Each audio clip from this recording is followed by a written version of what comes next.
Alright, party of 4, settle in. Today I'm ranking the 6 greatest CRPGs ever made. And yes, I know, CRPG means different things to different people. For the comments, I'm talking computer role-playing games in the classic isometric, top-down, party-based, choice-driven tradition. Not action RPGs.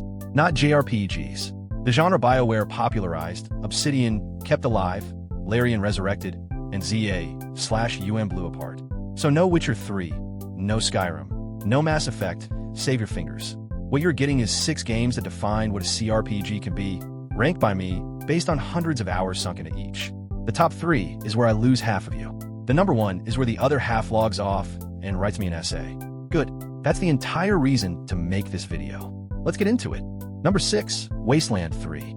The most underrated CRPG of the last decade. Full stop.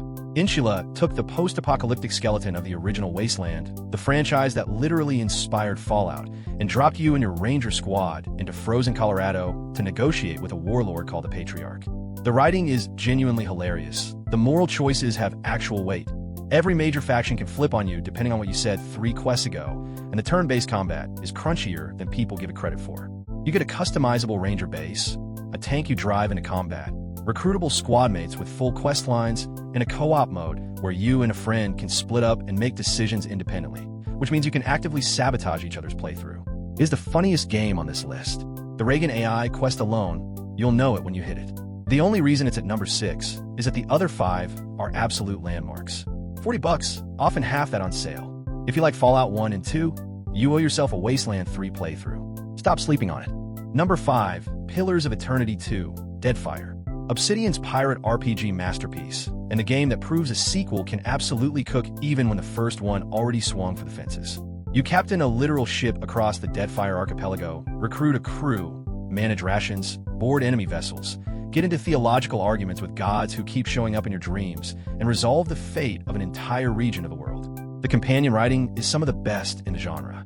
Eder, Aloth, Palagena returning from the first game, plus newcomers like Maya, Tekka, Seraphim, Zodi. Every one of them has a real arc, real opinions, and real reasons to argue with you and each other. The turn-based mode patch later in the game's life basically gave it a second identity, and it works beautifully either way. Honestly, Deadfire flopped on release, which is a tragedy, because it is a smarter, prettier, more ambitious game than Pillars 1 in almost every way. $40 for the base game, way less on sale, and the DLC trilogy is mandatory. Go play it. Reward the studio that took the risk. Number 4, Pathfinder, Wrath of the Righteous. The deepest, crunchiest, most absolutely overwhelming character system in any modern CRPG, and I mean that is the highest possible compliment.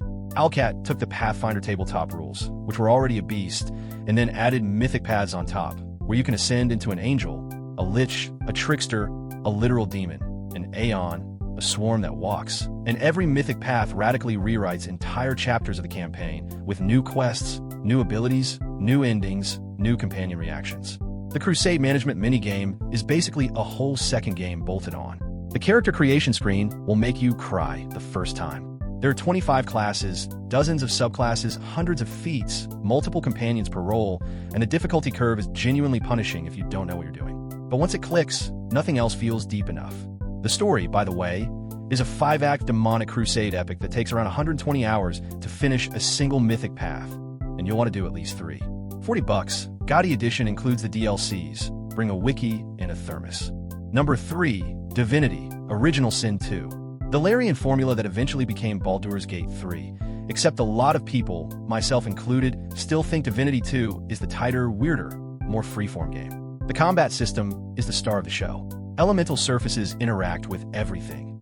Lightning electrocutes water, fire ignites oil, blood freezes, smoke obscures vision. You can teleport a barrel of poison onto a fire mage's head. You can summon a thunderstorm during an ambush. The possibility space is genuinely unhinged. Every character has an origin story you can play as, with their own backstory, voice lines, and entire quest lines that other players never see. The 4-player co-op campaign is one of the only ways to play a CRPG with friends where every player can completely disagree with the party and act on it, including murdering each other mid-mission. Act 2 on the island of Reaper's Coast is, I'll say it, one of the greatest single chapters in any RPG ever. $45, regular sales drop it to $15. If you bounced off Baldur's Gate 3's first act, give Divinity 2 a shot. You might find it actually suits you better. Number 2, Baldur's Gate 3, the mainstream phenomenon. The game that won every Game of the Year award in 2023 made millions of people who'd never touched a CRPG suddenly care about initiative rolls and wisdom saves, and proved once and for all that this genre can sell $100 million worth of copies if you give it cinematic direction, a real budget, and a stereo. The production value is unreal. Full voice acting on every line, motion capture cutscenes for major beats, a hand-built 3-act campaign across the Sword Coast that respects basically every weird choice you can make. The D&D 5th edition combat is cleaner and more readable than anything Larian has shipped before. The companion romances broke containment online for very good reasons, and the dice roll exploration of skill checks brings real tabletop energy. The patches kept adding stuff for over a year: new endings, photo mode, official mod support, cross-save. It is the most accessible, polished, generous CRPG of all time. The only reason it isn't number one on my list is that the next game, in my opinion, does something more important. But this is a generational achievement. $60. Buy it. Play it. Bring a friend. And my number one CRPG of all time is Disco Elysium. Yes, over Baldur's Gate. I know. Type it out. Send it. Here's the case. Baldur's Gate 3 won the awards. Disco Elysium changed the genre. ZA/UM took the entire CRPG framework, the skill checks, the inventory, the dialogue trees, and made writing itself the mechanic. There is no combat. The fights are dialogue checks. Your skills are voices in your head that argue with you, lie to you, hold opinions, get into bar brawls with your other skills. And the entire game is one washed-up amnesiac detective trying to solve a murder in a city that may have already given up. The writing is the best in any video game I have ever played, and I'm including Planescape. Torment in that sentence, which I know is the original CRPG sicko's pick. It releases in 2019, redefines what a role-playing system can even be, and every CRPG since has had to reckon with it. You could be a sorry cop, a fascist, a communist, an art school poser, a superstar, a horrific embarrassment of a human being, and the game just rolls with all of it. $10. 10. Less than lunch. If you have not played Disco Elysium, you have not played the best CRPG ever made.